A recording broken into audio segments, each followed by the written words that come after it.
Hello students, this is Aruna Gupta from Maharaja Agarsen School, Hisar. Today we will start our 5th chapter class plus 2 mathematics. 5th chapter है हमारा continuity and differentiability. +1 class में आपने limit की थी, किसी भी function की limit find करना किया था ना। अब हमारा फंक्शन कंटिन्यूस कब होगा? अगर कोई भी रियल वैल्यूड फंक्शन की डोमेन में से कोई भी नंबर ले, ए नंबर जो उसकी डोमेन को बिलोंग करे, तो उस नंबर पे फंक्शन की वैल्यू और लिमिट इक्वल हो तो हम कह सकते हैं फंक्शन कंटिन्यूस है। If f(x) is a real function and a belongs to domain of f और a नंबर जो है वो इसकी डोमेन को बिलोंग करता है, then f(x) is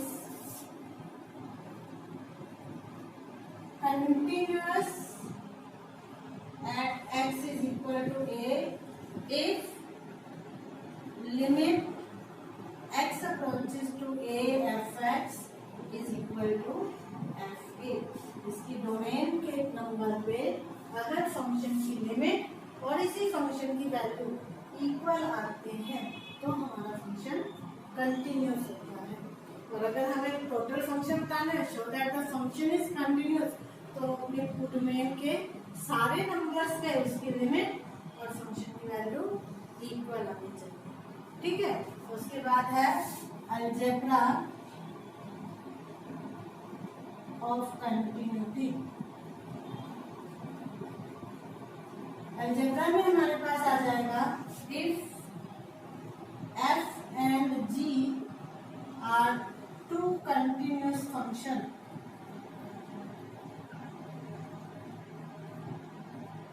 अगर f और g दो कंटिन्यूस फंक्शन है, then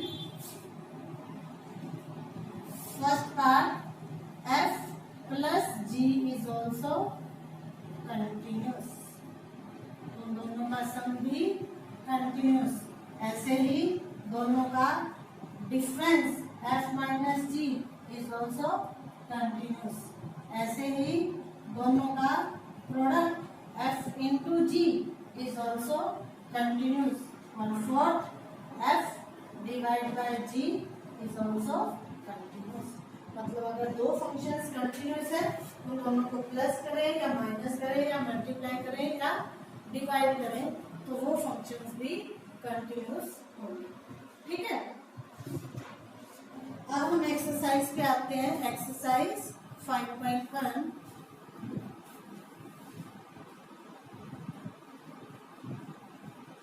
Question: prove that the function f(x) is equal to 5x minus 3 is continuous at x is equal to 0, at x is equal to minus 3 and at x is equal to 5। हमने पहले 0 पे check करनी है, at x is equal to 0। सबसे पहले check करो क्या इस वैल्यू पे फंक्शन डिफाइंड है या नहीं। देखो ये फंक्शन नॉन डिफाइंड तो नहीं होगा ना। At x is equal to 0, f(x) is defined है, नॉन डिफाइंड तो होगा नहीं, इसलिए हम इसकी लिमिट फाइंड करेंगे। तो limit x approaches to 0 f(x) is equal to limit x approaches to 0 5x minus 3। क्योंकि सिंपल फंक्शन है तो हम क्या करें, इसमें x की जगह 0 पुट कर देते हैं। तो क्या बनेगा 5 इंटू 0 माइनस 3, आंसर आ गया -3। और f(0) फाइंड करें तो क्या आएगा, f(0) आ जाएगा हमारे पास f(x) में x की जगह 0, 5 इंटू 0 माइनस 3, ये भी -3 आ गया, दोनों इक्वल आ गए। Since limit x approaches to 0 f(x) is equal to f(0), therefore f(x) is continuous at x is equal to 0, 0 पे फंक्शन कंटिन्यूस है। ऐसे ही आप -3 पे चेक कर सकते हो, -3 पे भी डिफाइंड है तो लिमिट और f -3 फाइंड करोगे। ऐसे ही x इज इक्वल टू 5 पे चेक करोगे, ठीक है। सेकंड क्वेश्चन भी ऐसे ही, examine the continuity of the function f(x) is equal to 2x² - 1 at x is equal to 3 पे चेक करनी है क्योंकि फंक्शन डिफाइंड है। लिमिट फाइंड करोगे और f3 फाइंड करोगे। अगर दोनों इक्वल आ गए तो कंटिन्यूस और अनइक्वल आए तो नॉट कंटिन्यूस, ठीक है। Next third question examine the following functions for continuity. First part है थर्ड क्वेश्चन का,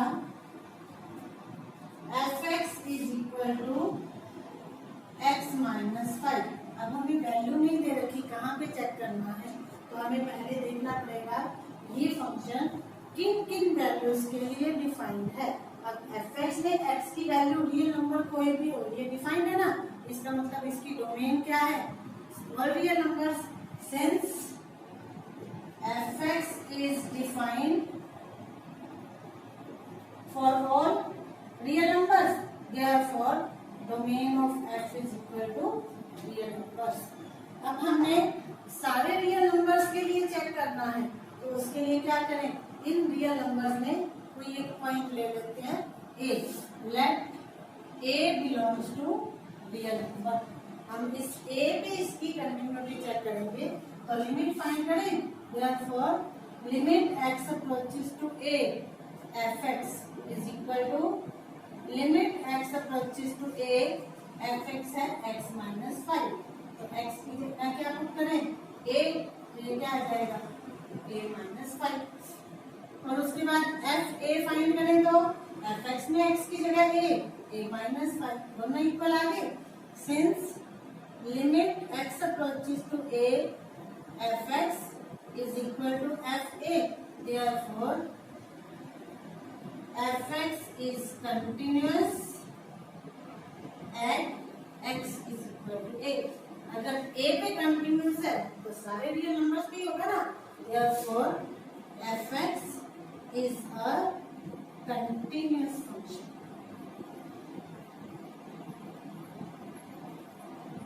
इसी तरह से हम बाकी के पार्ट करेंगे।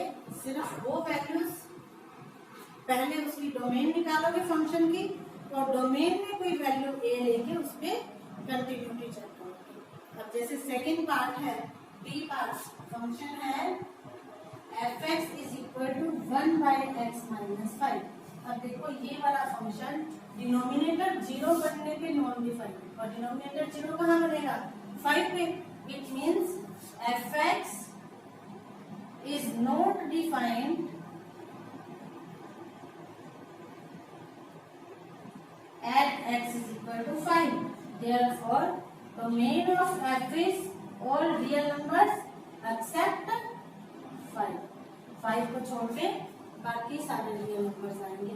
तो हम किस पे ले लेंगे, late a belongs to real number except 5, या फिर ये लिख सकते हो a belongs to domain of f। और इस a पे लिमिट फाइंड कर लोगे, फंक्शन की वैल्यू फाइंड कर लोगे और कंटिन्यूटी चेक करोगे फंक्शन कंटिन्यूस है या नहीं।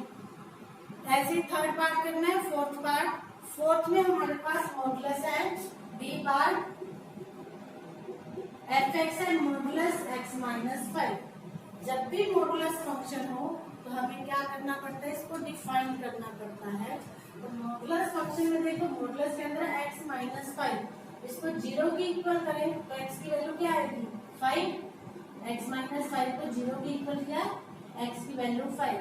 तो 5 से छोटे नंबर्स के लिए ये नंबर क्या बनेगा नेगेटिव और 5 से बड़े के लिए पॉजिटिव। इसका मतलब f(x) आ जाएगा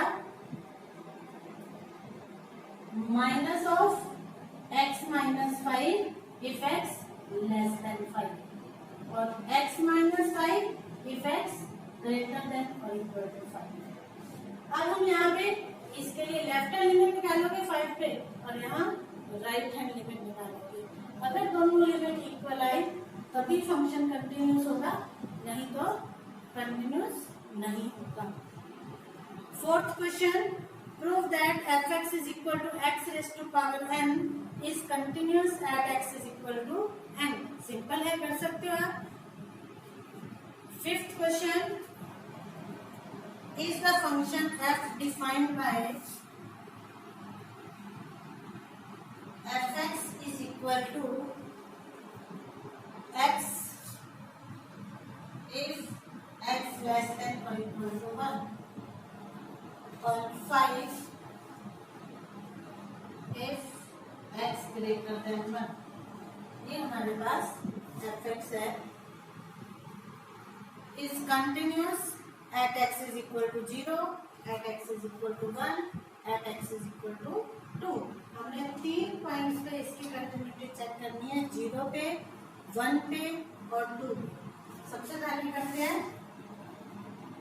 at x is equal to 0. अब 0 के लिए फंक्शन देखो कौन सा आएगा, जिसमें x लेस देन 1 है, क्योंकि 0 है तो लेस देन 1 ही हुआ ना, तो इसका मतलब फंक्शन हमारा ये आ जाएगा x. तो fx at x is equal to 0, fx क्या है x. इसका मतलब limit x approaches to 0 fx is equal to limit x approaches to 0 x, और इसमें x की वैल्यू 0 पुट करें तो आंसर आ जाएगा 0. And f0 is equal to x की जगह 0 0 दोनों इक्वल आ गए. Since limit x approaches to 0 fx is equal to f0, therefore fx is continuous at x is equal to 0. 0 पे ये फंक्शन कंटिन्यूस है. अब हमें 1 पे चेक करना है, इसी क्वेश्चन को 1 पे चेक करना है. At x is equal to 1. अब 1 के लिए देखो हमारे पास दोनों फंक्शंस हैं. लेस देन 1 के लिए fx क्या है x, और ग्रेटर देन 1 के लिए fx 5. तो हमें क्या करना पड़ेगा, लेफ्ट हैंड लिमिट और राइट हैंड लिमिट दोनों निकालनी पड़ेगी. Left hand limit is equal to limit x approaches to 1 negative 1 negative 1 से छोटा, तो फंक्शन क्या है x. इसमें हम पुट करते हैं x is equal to 1 minus h, 1 minus h. As x approaches to 1 negative, h approaches to 0, तो हमारी लेफ्ट हैंड लिमिट क्या बनेगी, limit h approaches to 0, x की जगह क्या पुट करें 1 माइनस h. अब इसमें x की वैल्यू 0 पुट करें, 1 minus 0 1. Right hand limit x approaches to 1 positive, function क्या है 5. अब क्योंकि इसमें वेरिएबल है ही नहीं तो आंसर क्या आ जाएगा 5. लेफ्ट हैंड लिमिट और राइट हैंड लिमिट अलग अलग आ गए.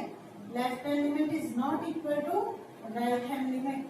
अगर लेफ्ट और राइट दोनों लिमिट ही इक्वल नहीं है, इसका मतलब limit x approaches to 1 fx does not exist. अगर लिमिट ही एग्जिस्ट नहीं करती, इसका मतलब fx is not continuous at x is equal to 1. तो यह फंक्शन 1 पे कंटिन्यूस नहीं होगा. ठीक है. ऐसे ही 2 पे चेक करना है, तो 2 के लिए सिर्फ 5 फंक्शन आएगा, fx एक ही आएगा 5, तो लिमिट भी 5 ही आएगी और वैल्यू भी 5, तो 2 के लिए कंटिन्यूस हो जाएगा. Next 6th question, find all the point of discontinuity of f where fx is defined by fx is equal to 2x plus 3 if x less than or equal to 2 and 2x minus 3 if x greater than 2. हमने find करना है ये function किस किस point पे discontinuous है. अब देखो हमारे पास ये फंक्शन जो है x 2 या 2 से लेसर जितने भी नंबर्स हैं, 2 से छोटे नंबर्स के लिए फंक्शन क्या है 2x plus 3. For all x less than 2, 2 से छोटे नंबर्स के लिए fx क्या है 2x plus 3, और ये क्या है, एक पॉलिनोमियल। सारे नंबर्स के लिए एक ही पॉलिनोमियल है और पॉलिनोमियल हमेशा कंटिन्यूअस होती है। बीइंग अ पॉलिनोमियल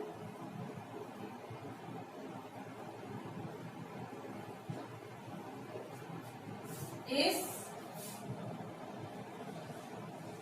कंटिन्यूअस, और 2 से छोटे नंबर्स के लिए ये फंक्शन कंटिन्यूअस है।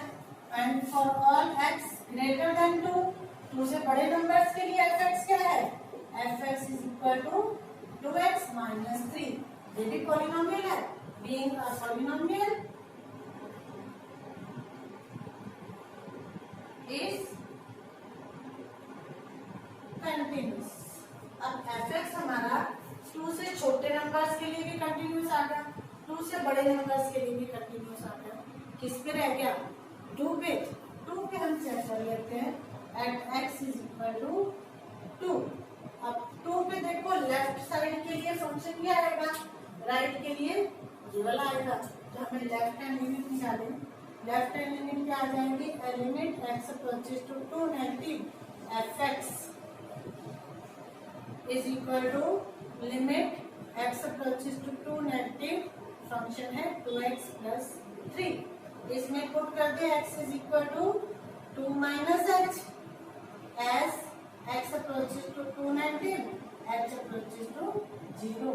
तो लेफ्ट हैंड लिमिट क्या बनेगी, limit h approaches to 0, 2 into x की जगह 2 माइनस h प्लस 3। इसको सॉल्व करें,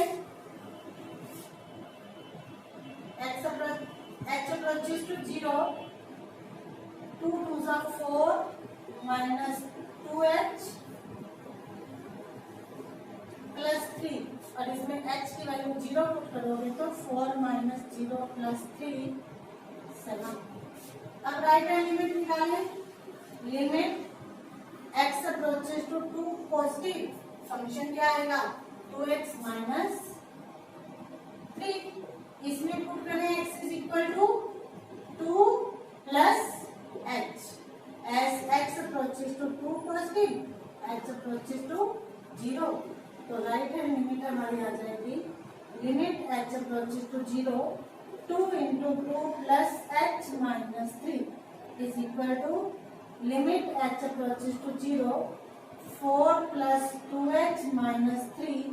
h की वैल्यू 0 पुट करें तो 4 प्लस 0 माइनस 3 1। लेफ्ट और राइट लिमिट अलग अलग आ गई ना। Since left hand limit is not equal to right hand limit, therefore limit x approaches to 2 fx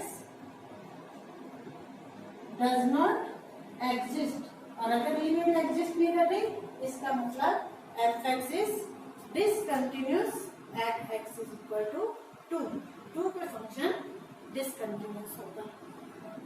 इसी तरह से आपने इससे आगे के क्वेश्चन 7, 8, 9, 10, 11, 12, 13, 14, 15 और 16 तक ऐसे ही करने हैं। तो आप खुद करेंगे। अगर मॉडुलस फंक्शन है तो ध्यान रखना उसे डिफाइन करोगे, ठीक है। आज के लिए बस इतना ही। तो आज आपका होमवर्क है एक्सरसाइज 5.1 के 1 से 16 तक क्वेश्चन अपनी नोटबुक में करोगे। और अगर कोई प्रॉब्लम आती है तो मुझे मेरे पर्सनल नंबर पे कांटेक्ट करोगे, ठीक है। ओके।